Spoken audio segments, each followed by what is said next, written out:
حضرت عبداللہ ابن عمر رضی اللہ تعالیٰ عنہ یہ بیمار تھے اور ان کو بھنی ہوئی مچھلی کھانے کا جی چاہا۔ ناظرین، جب انسان بیمار ہوتا ہے نا تو پرٹیکولرلی کوئی ایک ہی کھانا کھانے کا جی چاہتا ہے، باقی کھانا وغیرہ وہ نہیں کھا سکتا، منہ کڑوا ہو جاتا ہے۔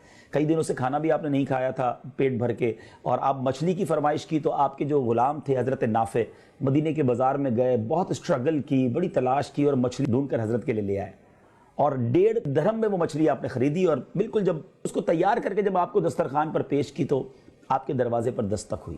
کسی فقیر نے کہا کہ اللہ کے نام پر کچھ دے دو۔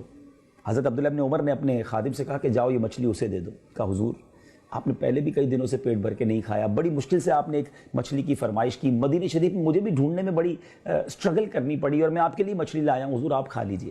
فرمایا میں نے کہا نا اس کو فقیر کو دے دو۔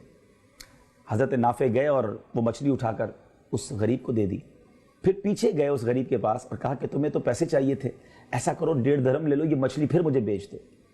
آپ کے غلام نے وہ 1.5 درہم دیے اور مچھلی خرید لی اور لا کر حضرت عبداللہ ابن عمر کے دسترخوان پر رکھ دی۔ آپ نے فرمایا کہ یہ کیوں لے کر آئے ہو؟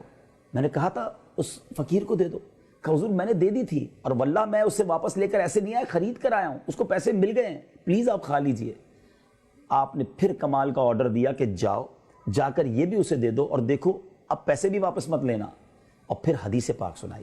آپ فرماتے ہیں کہ میں نے نبی پاک علیہ الصلوۃ والسلام سے سنا ہے کہ جو شخص کسی چیز کی خواہش رکھتا ہو پھر اس خواہش کو روک کر اپنے اوپر کسی کو ترجیح دے تو اللہ عز و جل اسے بخش دیتا ہے۔ ناظرین یہ ہے ایثار، ترجیح دیں اپنے اوپر دوسروں کو۔ ہم جو کھانا خود کھاتے ہیں کوشش کریں وہ دوسروں کو کھلائیں۔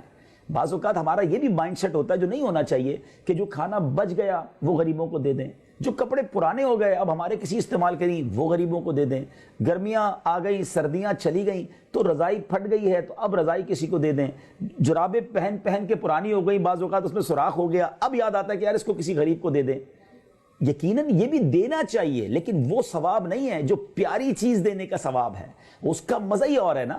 یعنی ہماری عجیب سی تھنکنگ ہے ناظرین، ہم اللہ کی راہ میں جب بھی دینے کی باری آتی ہے تو ہم کون سی چیز دیتے ہیں؟ اپنی پسندیدہ چیز بتائیے نا۔ جب اپنے بچے کو برتھ ڈے گفٹ دینا ہوتا ہے ہم بہترین برانڈڈ کوشش کرتے ہیں، اپنی زوجہ کو اپنی فیملی کو جب بھی گفٹ دیتے ہیں بہترین، میں نہیں کہتا غلط ہے، بالکل دینا چاہیے، فیملی کا خیال رکھنا چاہیے، مگر اللہ کی راہ میں جب دیں تب گھٹیا مال تو نہ دینا، کیونکہ اللہ کی بارگاہ میں دل دیکھا جاتا ہے۔ اور ہمارے اسلاف نے، ہمارے صحابہ کرام نے یہ پروف کیا کہ انہوں نے اپنی بہترین چیزیں نکال کر اللہ کی راہ میں خرچ کی۔ مجھے اپنی اور ساری دنیا کے لوگوں کی اصلاح کی کوشش کرنی ہے۔